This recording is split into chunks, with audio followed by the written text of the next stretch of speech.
Hello and welcome to another edition of Qmailtoaster Video Magazine. I'm your host, Jake Vickers.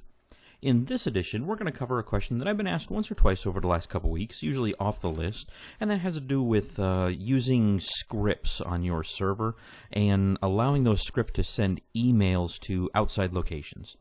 And maybe you're trying to figure out what I'm even trying to explain here, but say you write a PHP script. And in this PHP script, one of the things it needs to do is it needs to be able to send an email back to the person at the email address they enter. Well, I mean, that's pretty easy in PHP using the PHP mail functions, or even using the backend send mail function to send an email out. Unfortunately, you'll find that when it does that, you may occasionally encounter some errors where the email gets sent, but the receiving server rejects it because the host name is wrong, or the domain name is wrong, or it can't find a DNS or MX record for the domain name or host name, or something of that nature. Same thing happens in some Perl scripts when you use the mail functions in Perl, and that's what we're going to cover in today's video, is how to configure your Qmailtoaster system to allow this. Now, if you've been following along in the videos, chances are real good that you've already configured these files, but I'm doing a special video on this one just because it seems to keep popping up, and it's also something I ran into when I was writing a Perl script myself on a machine.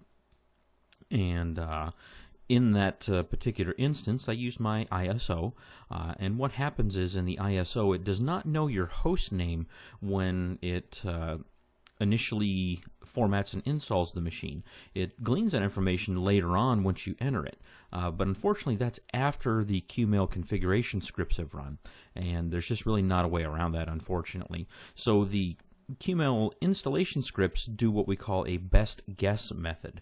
They take the best guess that they think they can get for what your host name and domain name are going to be, and that's what they use to enter into the configuration files. These may or may not actually be accurate.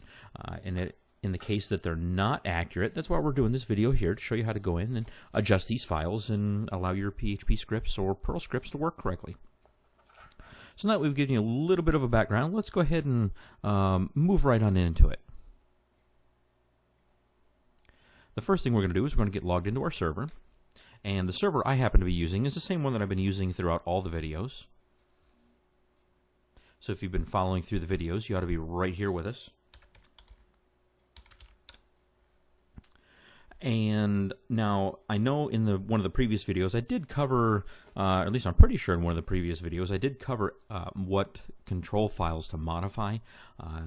So they're going to be correct on this particular server, but I'm just going to go back over them just to make sure that you understand what needs to be changed and what needs to be changed to. So we're going to go ahead and we're going to cd into our var Qmail control directory, because that's where the majority of our control files are located for Qmail.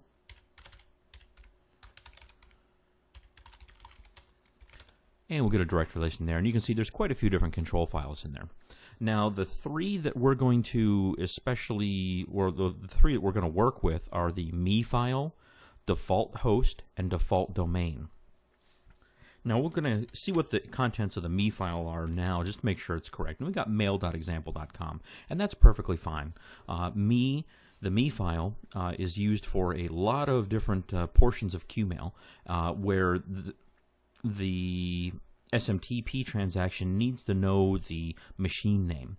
And you can see here we're using mail.example.com because I'm using example.com for these videos. And this needs to be a fully qualified domain name. This is what, it doesn't necessarily have to be a lot of fully qualified different domain names. It just needs to be one that actually does resolve. And this is what the machine is going to call itself. And here you can see, as I said before, we have mail.example.com. So you just want to make sure that this is an actual, fully qualified, resolving domain name. It also helps if there's a reverse DNS record for this specific name in the me file as well. This will help you get your email actually delivered to a lot of different hosts that do that type of checking. Now, the next file we're going to look at is going to be default host. And here you can see we have example.com. And what default host does is this is going to be the default host for the machine will use. And this will override what's in the me file.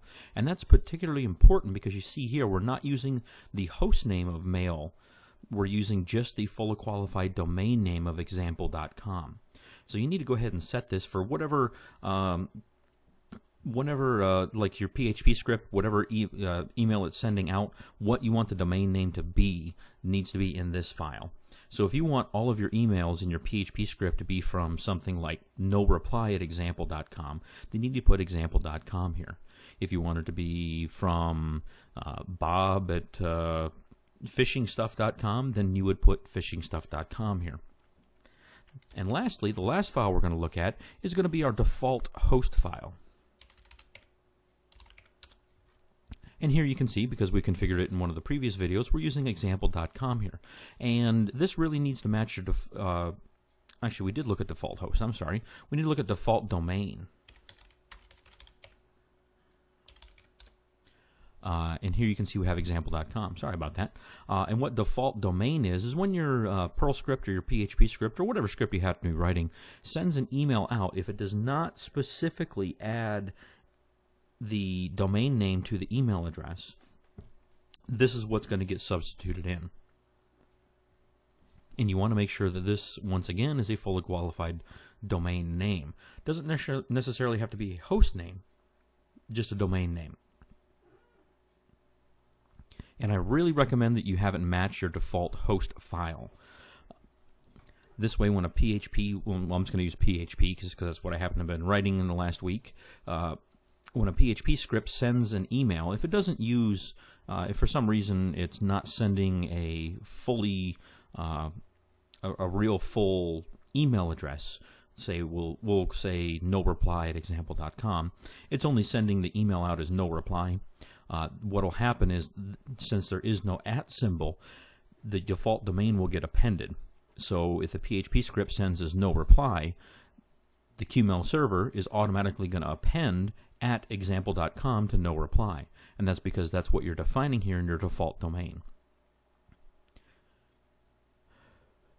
Once you've set these 3 files, you should be pretty much good to go with your scripts. They should be delivered after this. I do recommend that you do a Qmail CTO, restart, just to make sure everything loads the new configuration files.